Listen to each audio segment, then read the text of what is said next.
Hey everyone, welcome to Die Party Wrath of the Minotaur week number, what is it, 9, Graham? Something like that? I don't keep track of that information. Neither Ooh, do I. very nice. Anyway, we have been absent for what seems like a bazillion years, and the simple answer for that is we could just never get everyone in the same room. I myself have, as you probably noticed, I'm not in the same locale that I normally am. That's because I'm on a laptop in Australia, fighting for my visa survival.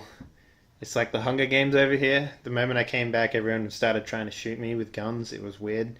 Um, but I found some time to do another episode of Wrath. When I get back to America, we will be uh, kicking it into full swing again. But for now, we have a very limited thing that we can do with Die Party, which means that everyone else, aside from myself, will not have a webcam. And that is because of the current internet scenario that I have. So, having said that, we've also got a new character joining us today. Luke, who used to play Alistair, unfortunately cannot play anymore. Real life, again, always takes precedence over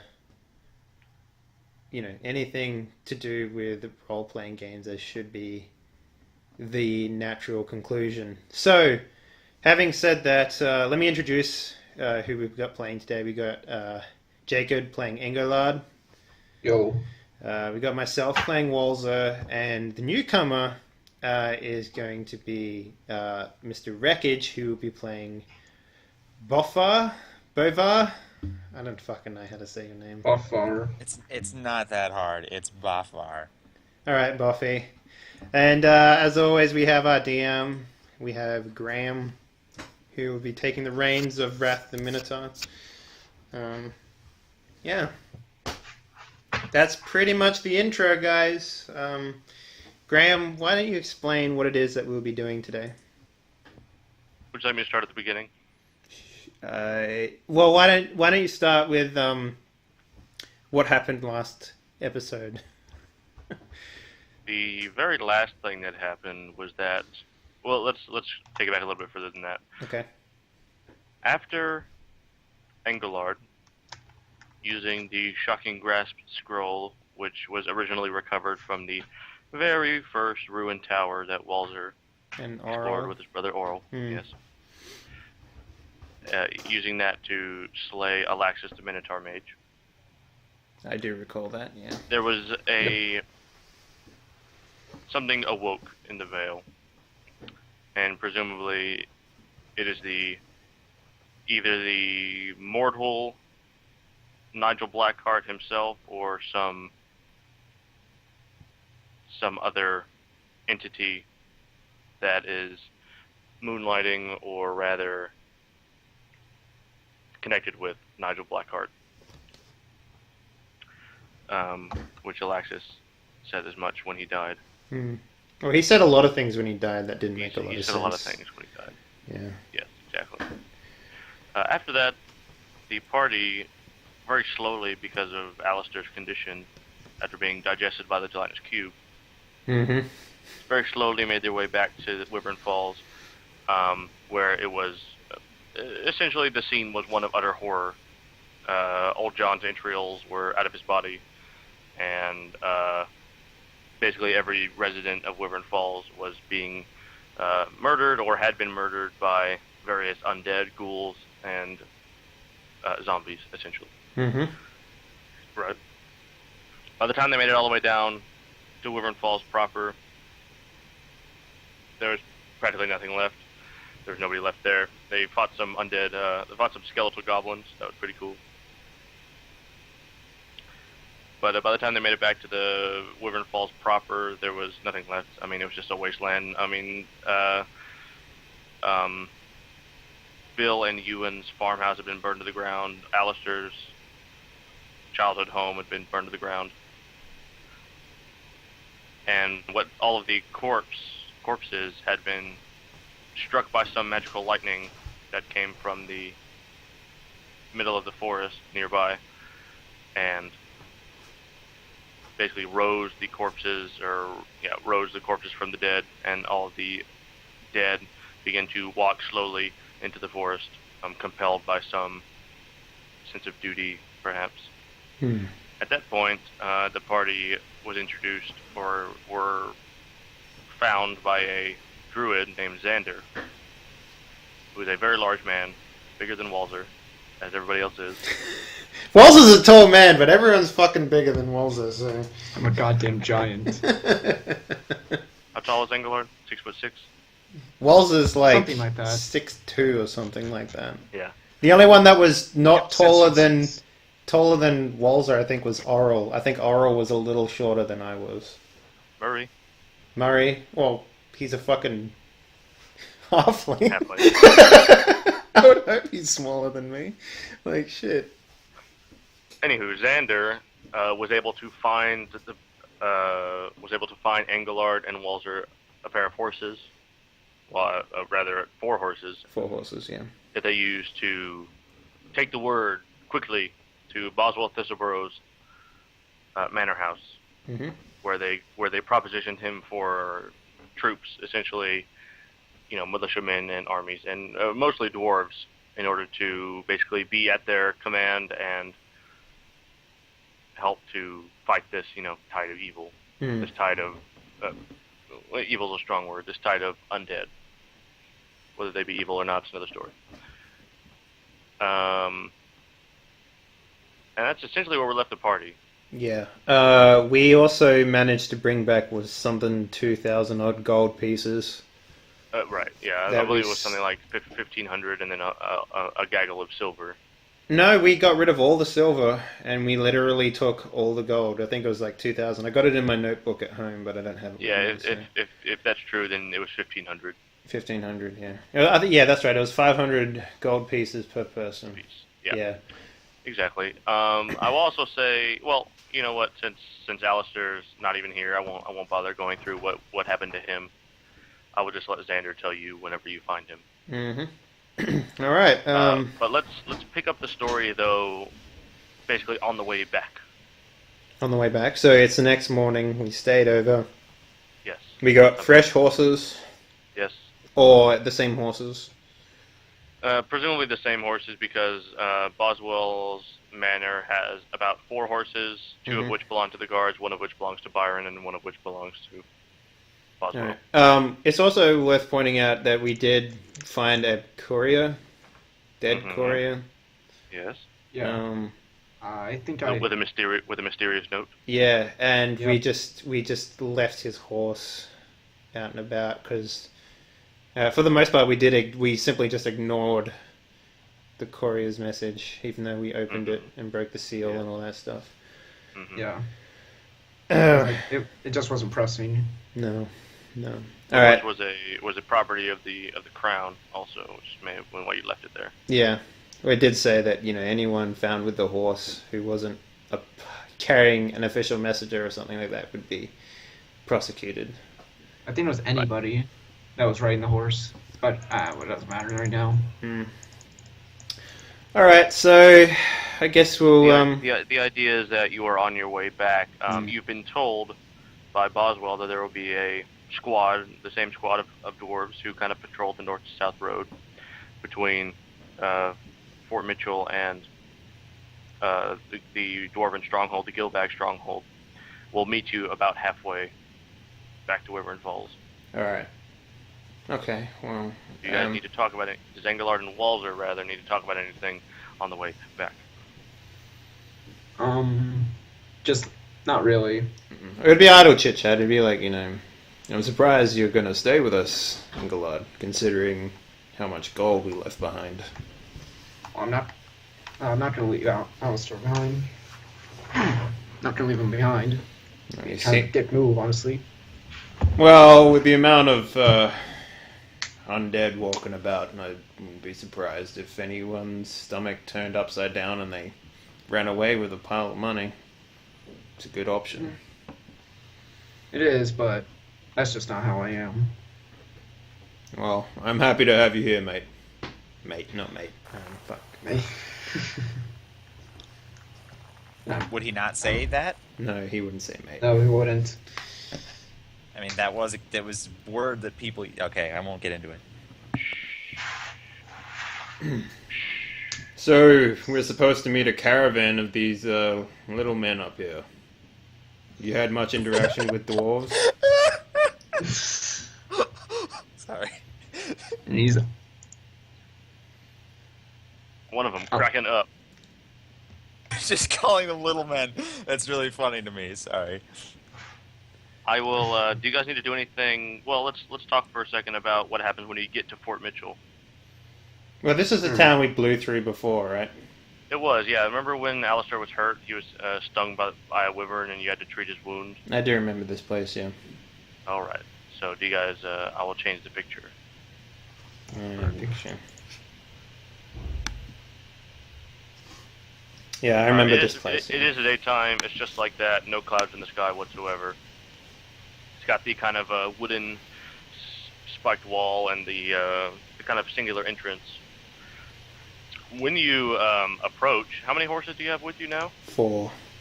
Yeah, still 4. Mm-hmm. That's fine. Excuse me. Jesus Christ, guys, come on. Yeah, you can edit that part out. I'm not gonna do Bottle shit. functions. Anyway, continue. Yes.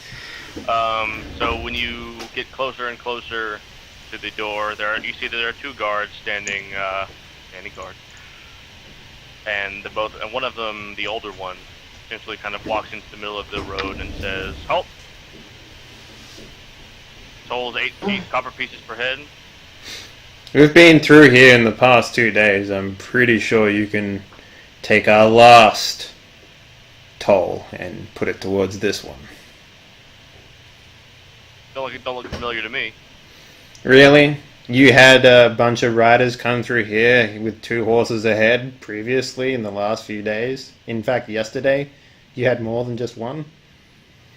He looks to the guy behind him and says, "Does that sound familiar to you?" The other guy goes, "No, it doesn't." fucking kidding me. What about, when you had the wyvern attacks a few days back? Do you not recall those?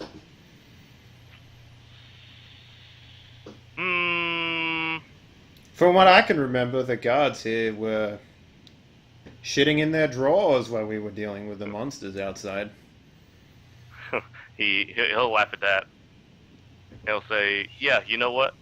We probably were." Yeah. Sold 8 copper pieces per head.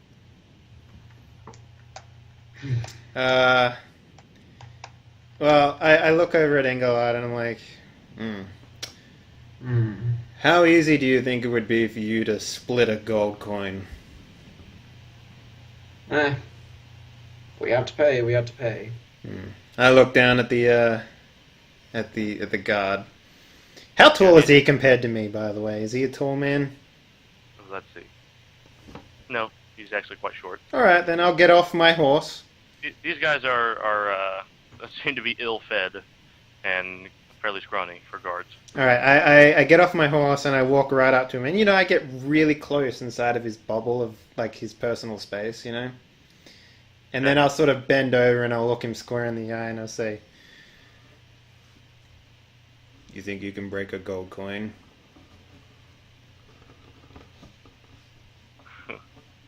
And he'll say, "Well,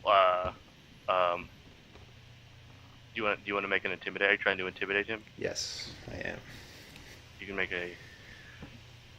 we call it a strength-based intelligence intimidate check. All right, let me just remind myself how to do this. It's strength, which is for me 15. I've got it here also. Yeah, it'll be 15. So I need to get lower than 15. Right. But hang on, my intimidate is so I need to get lower than 15. 20. Oh, look at that. Crit. Yeah, and so he'll kind of shrink back. He'll kind of take a few steps, at least 2 steps back, and he'll say, "You know what? Now that you mention it, were you this guy who gave us a gold piece on the way through yesterday, I think it was? You know what? Jogging my memory. That sounds familiar. Does that sound familiar to you?" He says the guy behind him, and the guy behind him says, "Oh yeah, it just happened. It was just, I remember it like it was yesterday. Well, I'm glad your memory has come back to you. It was yesterday. I'm wondering myself. I remember like it was yesterday because it was yesterday. It was yesterday, yes. Open the gates. And I get back on my horse and I trot inside, I guess. They kind of let you go, and they kind of frustratedly kick the dirt as you ride past them. Yeah, perfect. So Fort Mitchell has not changed much since you rode through the couple of times that you have. Still a shithole. Still a shithole. There are squalid, squat buildings. There are basically homeless and drunkards just kind of wandering around in and out of alleyways. Fat housewives dump chamber pods out in the middle of the street. Is there any kids beating on a dead horse in here somewhere? When you look down an alleyway, you see the same dead horse you've seen the past 2 times. Got more bites out of it last time than the last time you saw it. Yeah. Well, I turned back to Ingolad and was like, so, Boswell, he said that we would meet the caravan here. God, it would probably be better if we slept outside than this dump. Last time I was here, Alistair was stung by a wyvern. I don't know if he told you this story. We rented out a room, and by golly, it was probably the worst room I've ever slept in. Worse than the dirt on the ground? Oh, far. Have you ever slept on rotting wood before? It was very similar to that. I believe it was raining, and there was just like a puddle in the corner. Yeah. Or a puddle that was slowly creeping into the center of the room. Yeah, it was a pretty shitty room. I'm not gonna lie. Can you remind me of the name of the physician here? It was like an old fat lady. It was an old fat lady, right? Yeah. I couldn't tell you. All right. I don't even think you asked her name, did you? Well, I probably did. But it was probably You remember the building. I do remember the building, yeah. But let's say that I, as Walzer, has forgotten. Yeah, it was inconsequential for the most part. We didn't even do anything with her for the most part. No, she needed more money. That she didn't really care that much. All right. So. And if you recall, Fort Mitchell is essentially a straight shot from one gate to the other. Yeah, it was, because we rode through here real quick last time. Yeah, real fast. Yeah. Knocking children out of the way. That's right. I do remember that. Well, I guess we'll look for a stable. Yeah. Well, now you know that the dwarves are going to be past Fort Mitchell. They're going to be between Fort Mitchell and Wyvern Falls. So okay. So we have to go through then, right? Yeah. Yeah. All right. Well, then I turned to Engel and I was like, "Is there anything you need to stock up on?" Last time I was here, it was pretty much they only had herbs and stuff like that. But I can't think of anything off the top of my head. They have a lot of hunger to sell. Well, they've got rotting horses in the alleyway. I'm not sure why they're not eating those. I guess now, far be it for me to interject, but is there some facet of Fort Mitchell that prevents people from riding around it and not paying a stupid toll? Yeah, the Valley of a Thousand Statues isn't adjacent to it. And it is large enough that it takes up the only passable gap between it and something else. And the forest, yeah. Oh, okay. Just curious. Right. Yeah. So I guess we'll keep going on then, Engelod. Sounds good to me. Go through squishing and squashing through. We're not going to ride past really fast this time, but we'll just make our way through. We're not going to try and kill anyone this time. Certainly. Are you looking around at all? My head's on a swivel because this is like a cutthroat place, I guess. More like my hand is on my purse more than anything, I think. Can you give me trouble sense? I can, actually. Which is a 7, I believe. I think wisdom. so. Yes, 7. There we go, I passed.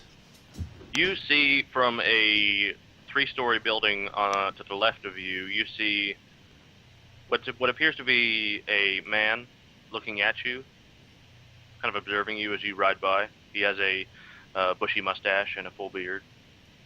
Does he look like a... Okay, so the window, how high off the floor is it? 3 stories. I mean, like, from the floor of the 3rd story. Is that obvious from the outside? That's it. What do you mean? Like, is the window, like, human The height? normal window. Yeah, he's kind of got his elbow on the windowsill. Okay, so he's of human height then. Yeah. Alright, if he's looking at me, I'm just mad dogging him back, man. That's how it roll. Okay. You mad dogging me, bro? Yeah. Yeah, he will. While you're looking at him, he will just turn around and walk back and walk into the building. Okay. Walk further around. Well, I guess we're gonna keep walking out, I guess. I mean, there's no reason to, like, inquire why. Like, I get off my horse, run into the fucking building, and just scream at him, why are you looking at me, bro? No, I don't do that. No, I didn't think so. Bigger fish. Yeah, bigger fish to fry. Bigger undead fish to fry right now, so... Anywho, you ride through the opposite gate from Fort Mitchell. Kind of, basically, there's a very distinct odor difference between inside Fort Mitchell and outside Fort Mitchell. So you're kind of happy to be outside Fort Mitchell. Oh, I think I'm always happy to be outside Fort Mitchell. Yeah, yeah. I'm Every becoming night of the before same you go to opinion. bed. And thank you that I'm not in Fort Mitchell. Well, last time we slept around Fort Mitchell, we ended up fighting a wyvern, and it was probably better than being within Fort Mitchell. To give you an idea of their wreckage. If you hate it so much, burn it to the ground. Maybe.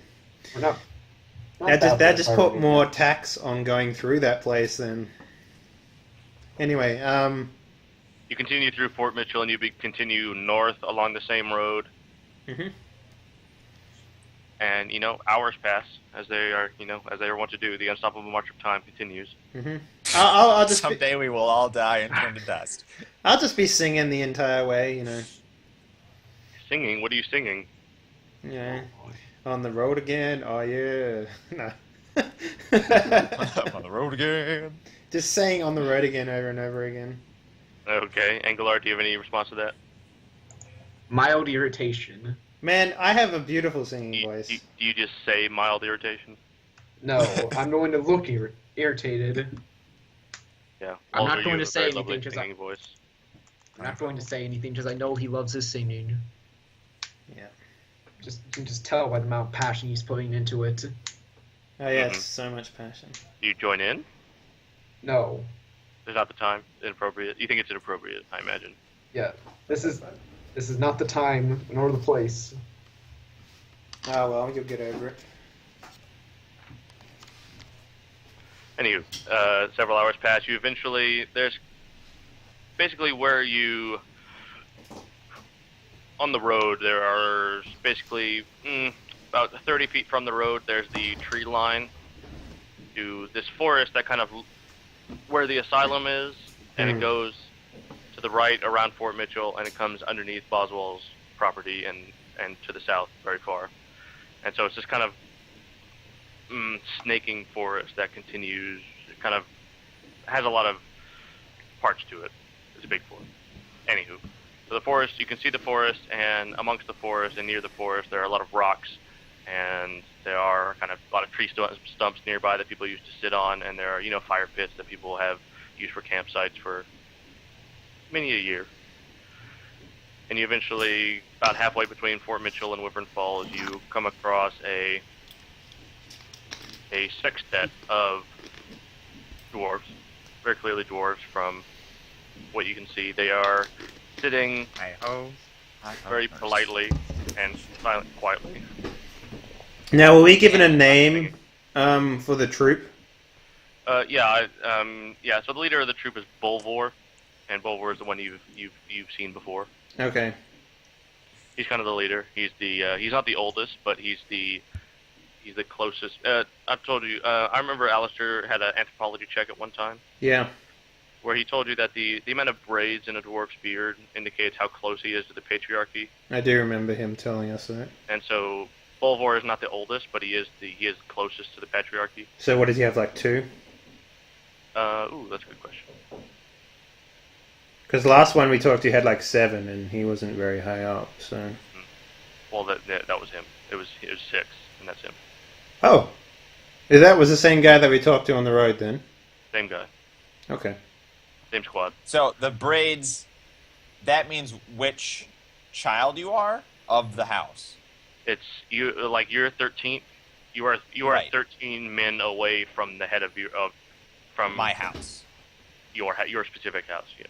Yeah, my specific house. That means there are 12 older men in your family. Okay. See, okay, 12 older men. Okay, and there's 6 older men or 5 older men in his house. In Bulwar's house. Yes. Right. So So he's age is not the most important thing. It's age in relation to the house. Mm-hmm. Yes. Okay. Interesting. Fascinating. All right. And they eventually, whenever they see you coming down the road, it's pretty much a straight shot. They can see you coming from the horizon, essentially. And when you get close to about 20 feet from where they are, they stand up and they put their weapons in their Scabbards. in their scabbards and on their backs and getting ready to go. They stand essentially at attention in a line on the roadside, waiting for you to kind of get next to them. And do you say anything, or do you wait for them to say anything? I'll get off my horse and I'll approach the one that I recognize. Mm-hmm. And I'll say, you're the same dwarf we met on the road when we were with Alistair. I remember you. Yes, Walzer was it, I believe? Yeah, it was, yes. Got a good memory, yes. Me not so much. He's, I don't know him, pointing to Engelard. Oh, this is Engelard. I don't know your last name, Engelard. You're gonna have to... There's people don't have last names. Yeah, I remember. I know that, but, what do you... Oh, Yeah, what do you call yourself? Yeah. Now remember, in Beachcrest, the way people refer to themselves is a similar manner in the way the dwarves refer to themselves. So you would say, like, Engelard, son of blank, Alistair. out of blank. Yeah. Mine is Alistair. Son of Adelaide and Andrew from Out of Big Cove. Yeah. And maybe also your profession is also something people would add, of the Smiths. Smiths of It's a Big long Cove. thing. So, Yeah. Son of... So, I mean, So you Yeah, say I'd something say- to that effect. Engelard, son of Alistair, scholar of the Mage College. Yes. Yep. Well met. Bolvor is the name. 6th son of the House of Daldum. Well met. Got here my forward team. We patrolled this road. Do you know about the calamity happening up at Wyvern Falls? We've Lord Ragnar has been informed and has passed that information down the proper channels, down the chain of command, to me, and we are here at your behest, and we are here at your command. All right. Well, I have 2 questions, Graham. No. What? Okay. Yeah. Go ahead. I've got 2 questions. How did that information travel so quickly?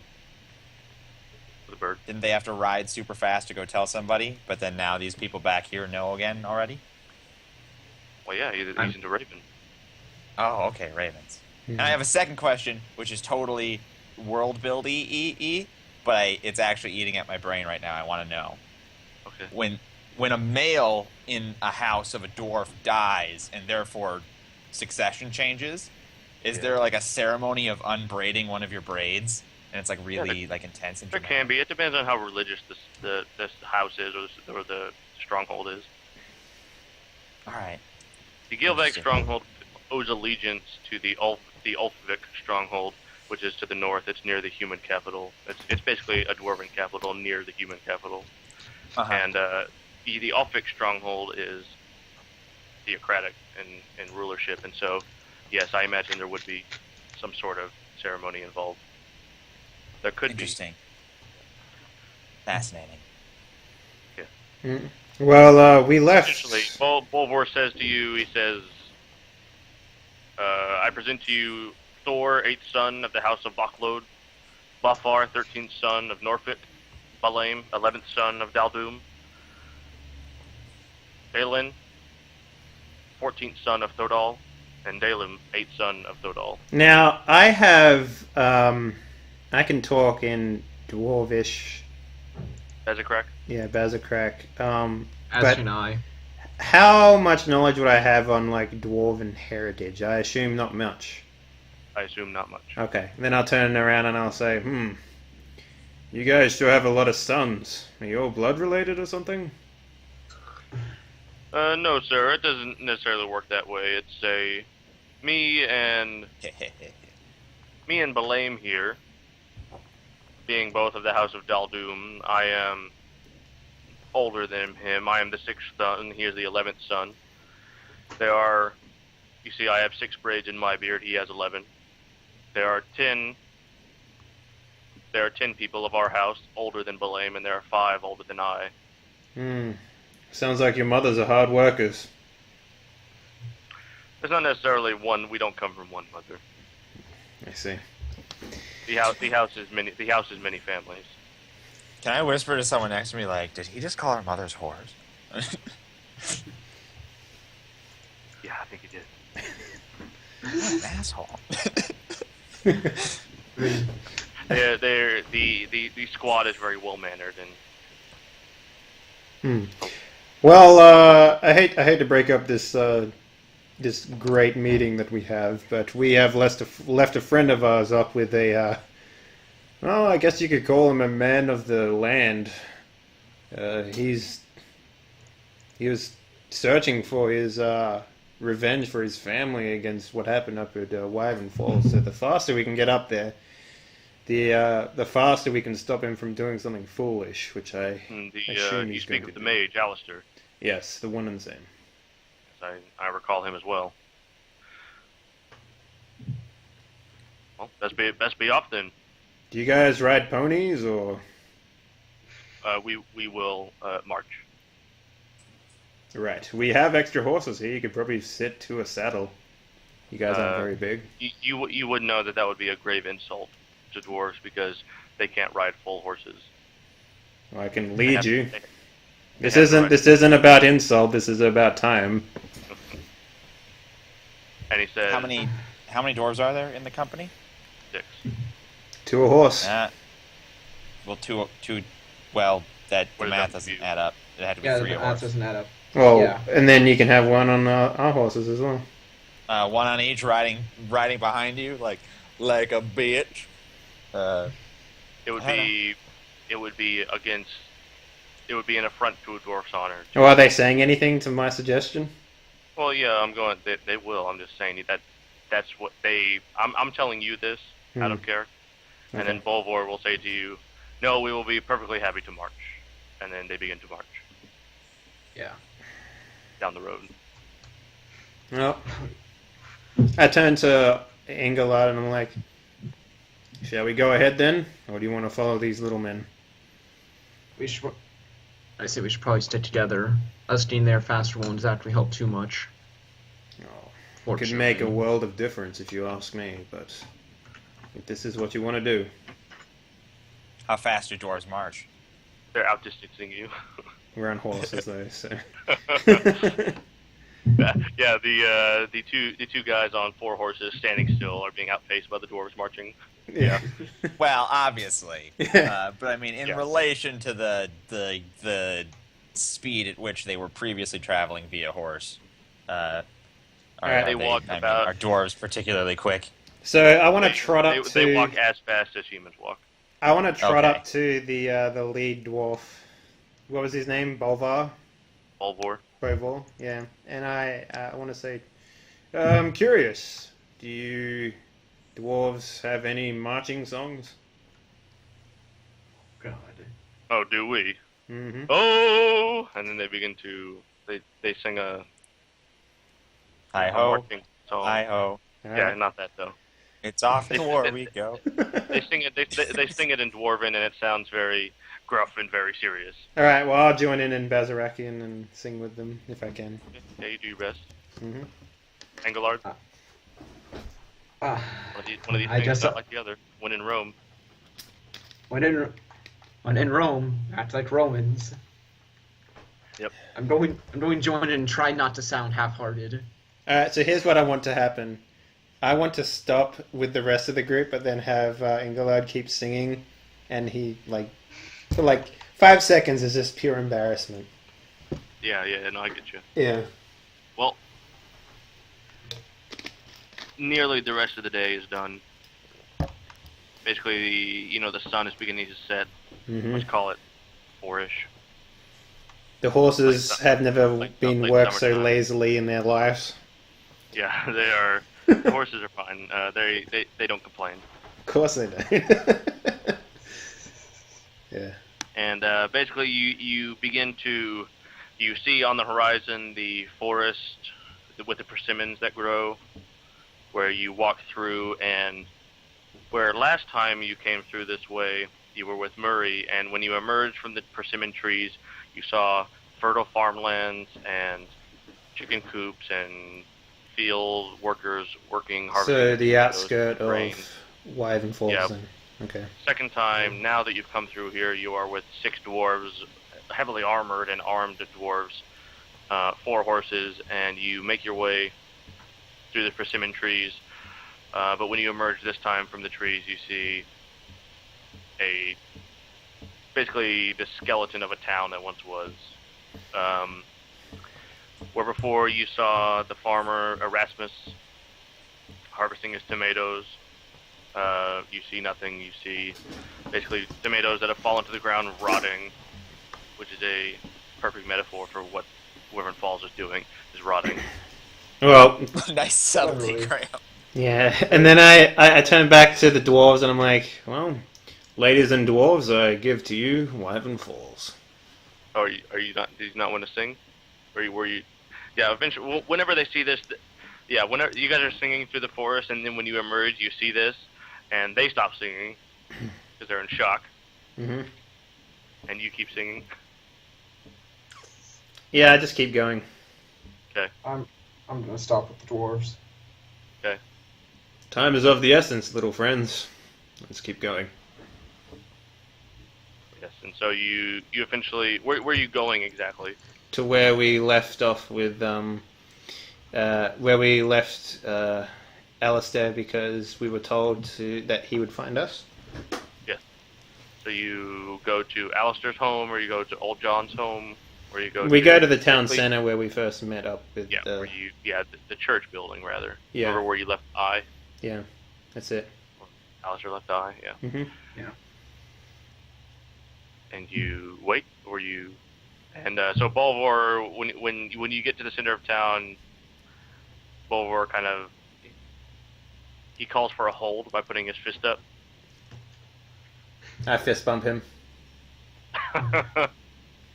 from the top, from the Face horse. palm. Sure, why not? Face palm. Bolvor.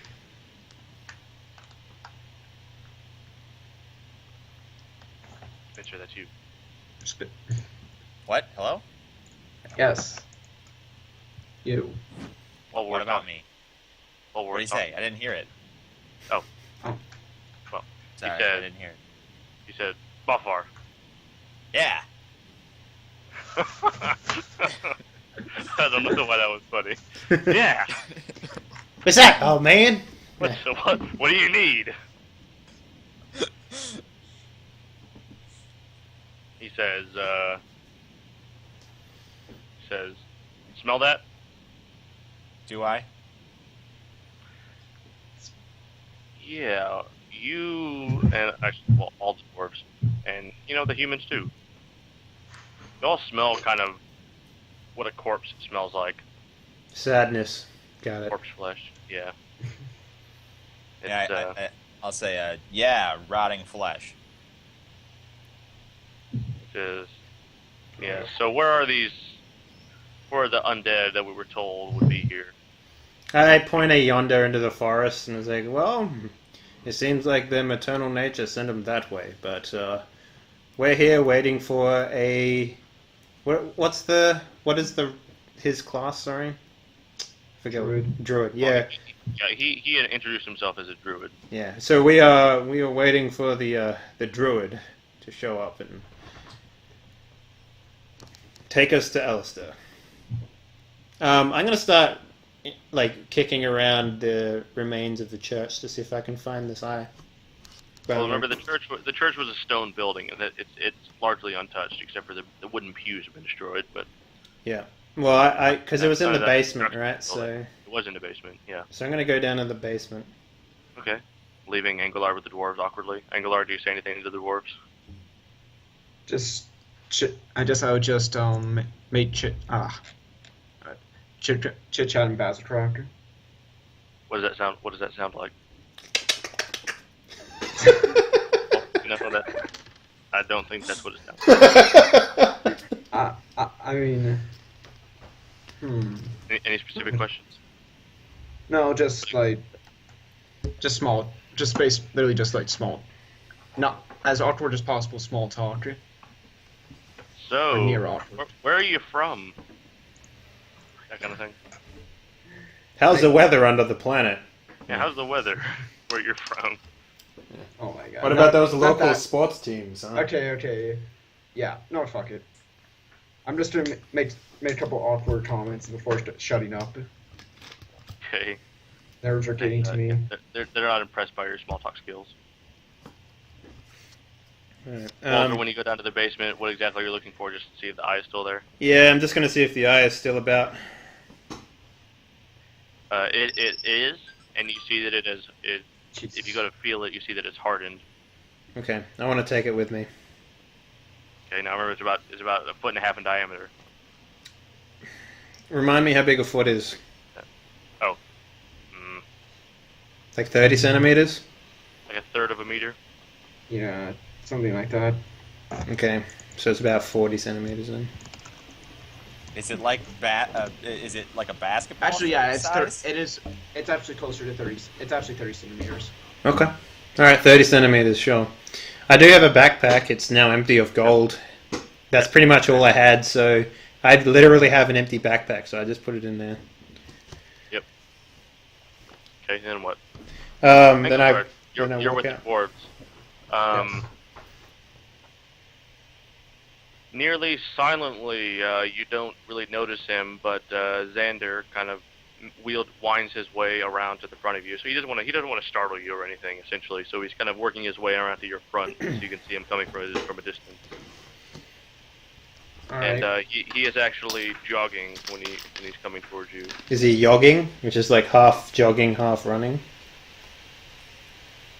What? No, he's just regular What? jog. I don't know what that means. You know that weird sort of triple walk that people do when they're like trying to go fast but not trying to sprint?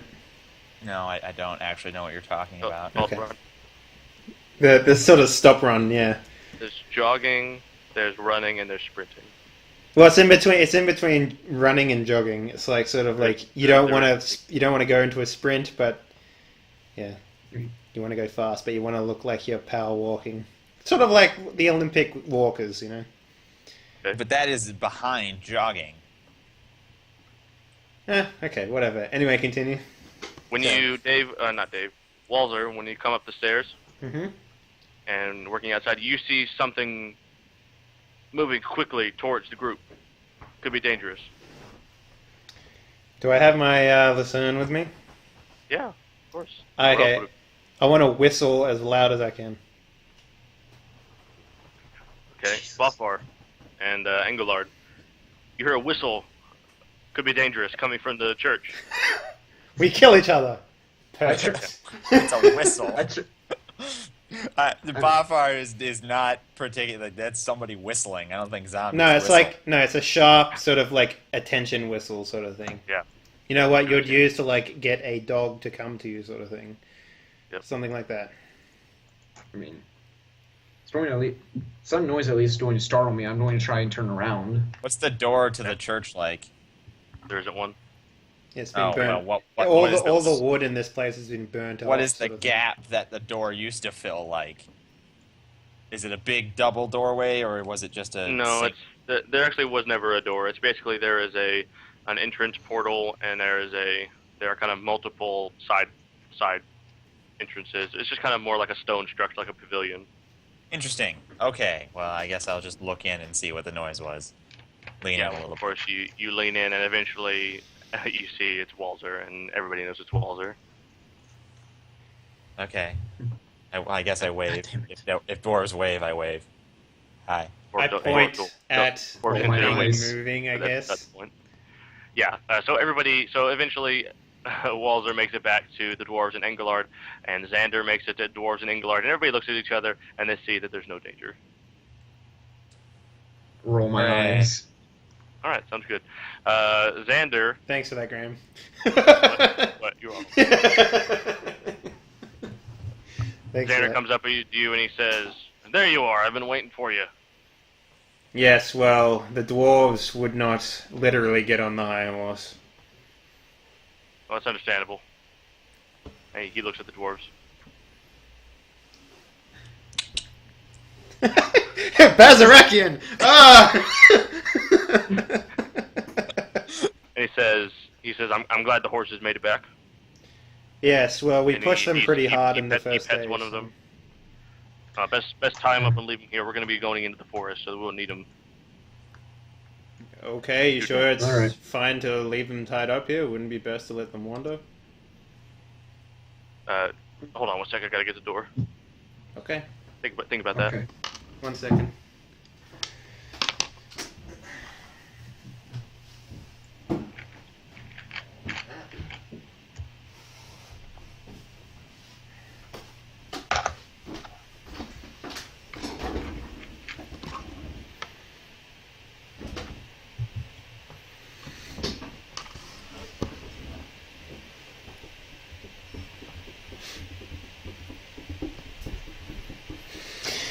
Yeah. It's the pastry delivery man for Graham. It's the giant Rice Krispie delivery man. I have your order of 27 giant Rice Krispie bars. Yes, that'll be $27.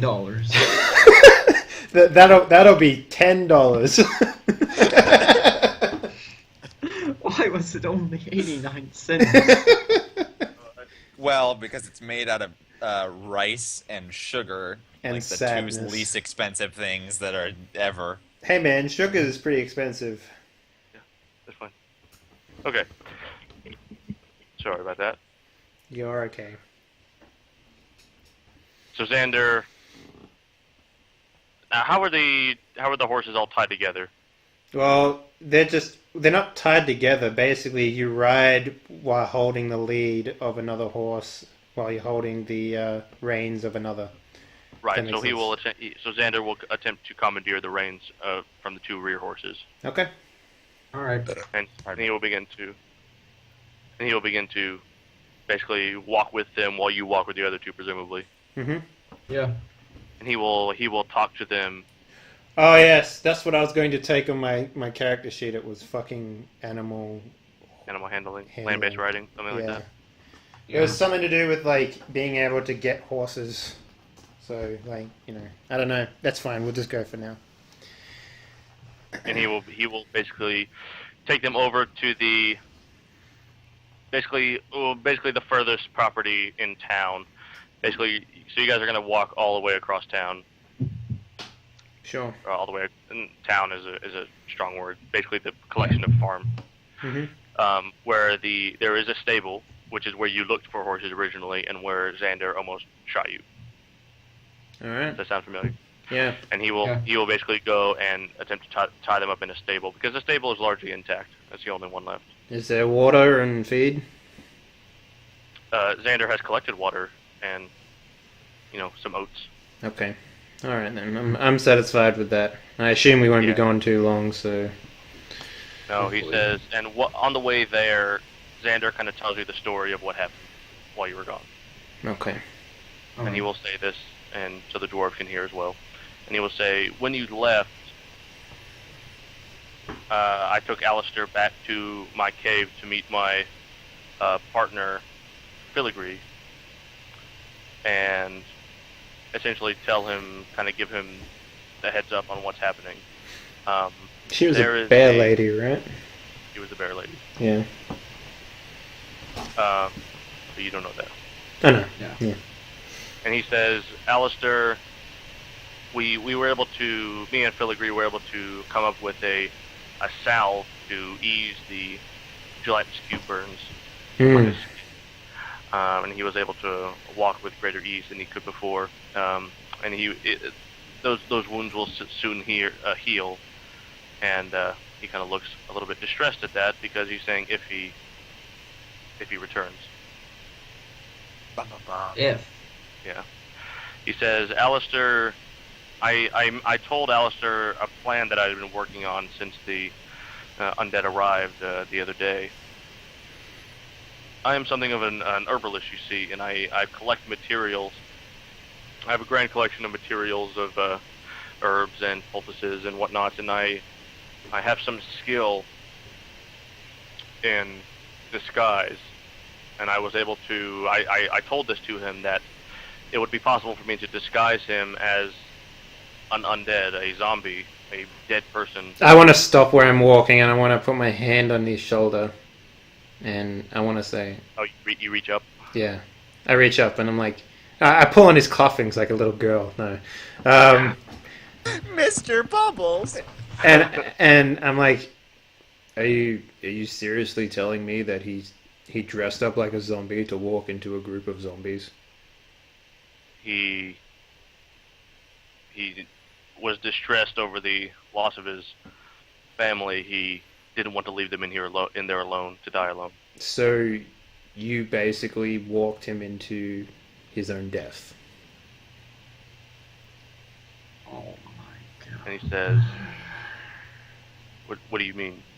Well, I don't have a lot of history with undead, so you'll have to excuse me here, but I'm pretty sure that a simple disguise will not work against an army of undead.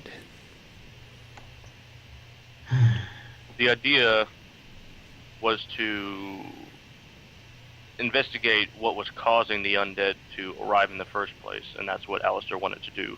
So you dressed him up like an undead and told him to walk into the undead hole where all the other undead is.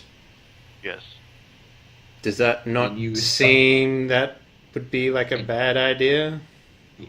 Why did you think this was a good idea? Exactly. He says, now hold on just a minute. When he walked up, the amount of undead that I've seen go into that asylum is too many to fight outright. That seems like it would be an even worse idea to send one person in.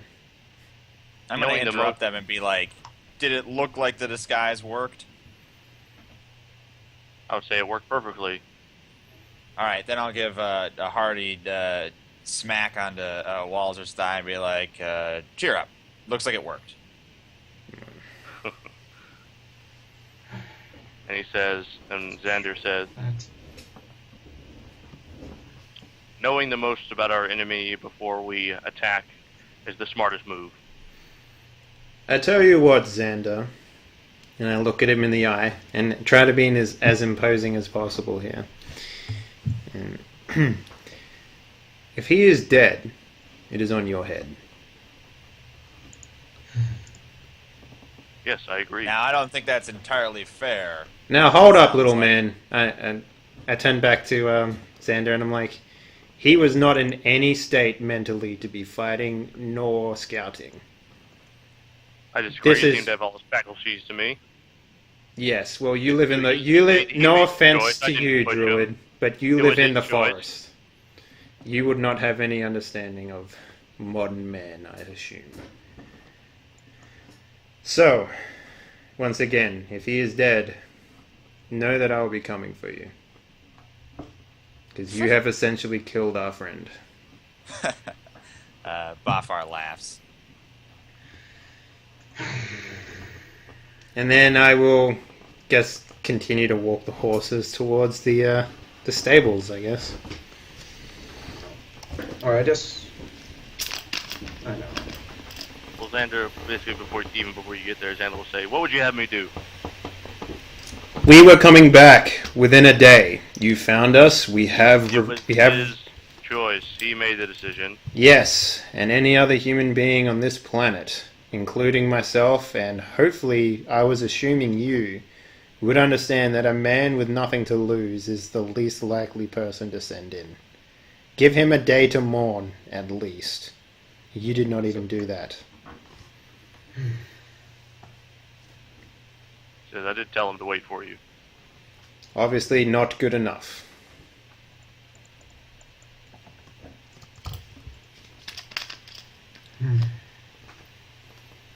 And you eventually make it to the stables. Mm-hmm. Tie the horses up. Mm-hmm. And then what? And then I say to Xander, I guess, well, we're here now. Let's fix the mess you've made. Where is Alistair? I've made. Yes. You sent our friend to die. I'm here to make sure that he doesn't. Where is he?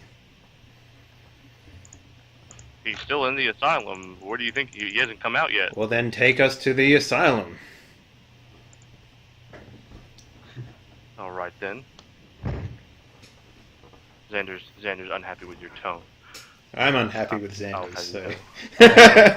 I'm not even going to speak to Xander. I'm just going to basically give him a, The stink eye? pretty much, the equivalent of a stink eye. Yeah. Alright. Buffar is going to lean over to one of his dwarf compatriots and basically mention the dwarf phrase that is most closely aligned with huge stick up butt. I turn around and say, in Bazarakian, in case you forgot that I speak it, and I say, not your place to say anything, short man. Dick. I ignore it and I keep walking. So you begin to make your way through the trees. Xander kind of goes a little bit faster than the dwarves can, and the dwarves have to kind of jog to keep up, kind of jumping over the fallen logs and whatnot. Mm-hmm. Yeah. Eventually, you make it to a.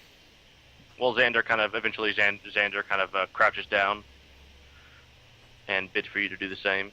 Kind of tells you to crouch down and gives you puts his finger over his lips to tell you to be quiet. Oh, just out of curiosity, Graham. Yeah. At the end of the last session, do you remember I got the full set of armor? Which one? I'm pretty sure I got a full set of leather armor from... Yeah. I have AC8 on my sheet. AC8? Alright, just checking. Yeah. Alright, cool. Yep. Continue. Sorry. Yeah. When you guys crouch down, Spencer, I'm going to have you speak for all the dwarves. Do the dwarves crouch down? Well, do we need to, or do we end up being essentially the same height as them crouching down? Yeah, you essentially end up being the same height. Are I dwarves guess like dwarves will really just stand. short? Are they shorter than like halflings? Like how does that work in the scale? No, they're like the tallest one of them is 4'1". Okay. So they're basically like a child human. No, that's like a halfling. Dwarves are essentially the same weight as a human, but a lot shorter. They're very squat. Okay.